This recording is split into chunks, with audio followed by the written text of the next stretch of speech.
Kalau untuk culture shock-nya sendiri sih pastinya banyak ya. Cuma salah satu yang paling saya tangkap itu dari perbedaan, bukan perbedaan tapi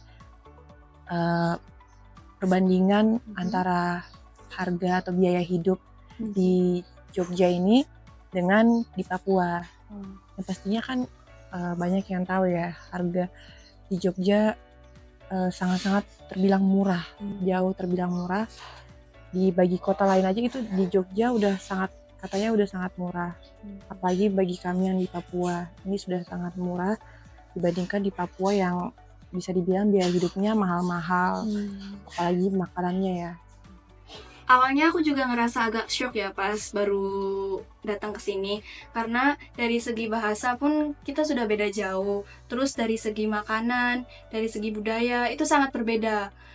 Di sana tuh saya biasanya makan yang kayak rasanya tuh asin dan pedas gitu. Dan di sini tuh kayak semuanya manis. Jadi itu sih yang bikin saya juga agak malas makan di sini. Terus dari segi bahasa sangat beda jauh. Kadang kayak kita menjadi perdebatan seperti bahasa Gedang itu. Gedang itu kan di sini artinya pisang ya, tapi di tempat saya tuh artinya pepaya. Jadi itu kayak menjadi perdebatan dan menjadi candaan di teman-teman saya. Terus dari segi budaya juga sangat berbeda jauh. Kayak di sini ada budaya seperti Jatilan dan lain-lain, tapi di sana tuh ada Sintren. Walaupun itu sebenarnya mirip-mirip sih. Ya, jadi emang agak harus menyesuaikan di sini gitu. Jadi culture shock waktu datang ke Jogja itu makanan sama kebudayaan, karena jauh banget perbedaannya. Kalau untuk makanan itu, kalau di Kalimantan biasanya makanan itu pedas kalau nggak asin kan. Nah tapi kalau di Jogja ini kebanyakan manis, contohnya kayak gudeg gitu. Lalu untuk kebudayaan, kalau di sini kan di Jogja biasanya kalau lewat itu pasti menyapa entah siapapun yang ada di depan kita atau kita lewat gitu. Nah kalau di Kalimantan itu bukan berarti nggak sopan ya, jadi kayak tipe yang kayak bodo amat gitu loh, kecuali sama orang yang dikenal baru disapa gitu. Kalau di perkuliahan sih awalnya pas awal-awal sih masih culture shock, karena sebelumnya kan juga mayoritas teman-temanku kan asli Jawa, jadi nggak pernah ketemu sama yang di luar Jawa gitu. Terus pas kenal sama orang-orang di luar Jawa tuh kadang masih aneh aja sama kayak logatnya, kayak apa ya, bahasa mereka kan kadang ada yang beda-beda kan. Dan itu kadang kayak ngerasa unik aja gitu loh sama logat-logat mereka.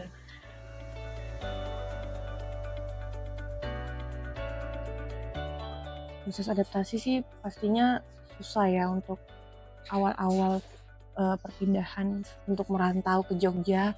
Itu sangat sulit bagi saya yang istilahnya kalau kita di Papua itu biasanya bermain, berteman itu sangat mudah gitu, cepat banget berteman gini kan. Tapi kalau udah terbiasa mungkin juga ya, karena kan saya dari kecil juga di sana, lahir besar juga di sana. Kalau untuk keperantauan kota besar ini kan baru ya, terbilang baru, jadi pasti susah untuk beradaptasi dengan lingkungan atau apapun itu. Dan juga kayak contohnya seperti dalam hal keluarga, biasa kan kita yang dari seringnya kita sama-sama keluarga, orang tua, jadinya kan kita harus terpaksa mandiri sendiri, melakukan semua kehidupan kita sehari-hari itu sendiri gitu. Itu terbilang sulit, tapi puji Tuhan bisa dilewati. Nah, cara saya untuk beradaptasi di UN-nya ini, di Jogja ini, adalah dengan cara kayak memakai bahasa Indonesia setiap hari di kampus maupun di luar kampus. Karena dengan bahasa Indonesia itu, saya bisa memahami bahasa teman saya dan teman saya juga bisa memahami bahasa saya. Terus untuk masalah makanan yang tadi saya bahas ya, untuk mengatasinya, cara beradaptasinya itu saya dengan memasak sendiri, karena di sini saya belum nemu yang cocok dengan lidah saya, lidah orang Sunda, cenah. Kalau untuk beradaptasinya itu sebenarnya gampang ya, kayak kita saling berkenalan satu sama lain. Walaupun awalnya agak bingung karena bahasanya banyak banget kan, beda-beda. Jadi kayak kita tuh dengan hal itu bisa mempelajari banyak hal baru gitu loh dari teman-teman yang berada di luar pulau-pulau Jawa, dari Kalimantan juga gitu. Kalau untuk makanan itu cukup lama ya, kayak sekitar 2 sampai 3 bulan. Jadi selama itu mungkin beli atau enggak masak sendiri. Kalau aku sih karena kebetulan kayak aku kan ada 5 pertemanan yang beda-beda suku ya. Awalnya sih kadang kita juga sharing-sharing aja kayak kamu gimana nih, budaya kamu gimana, terus kayak kamu kalau ngomong ini bahasanya gimana, kan beda-beda kan tiap suku. Jadi kadang kita tuh saling tertarik aja gitu sama budaya masing-masing, jadi kita saling menghargai budaya kita masing-masing, jadi gak bawa aja sih adaptasinya.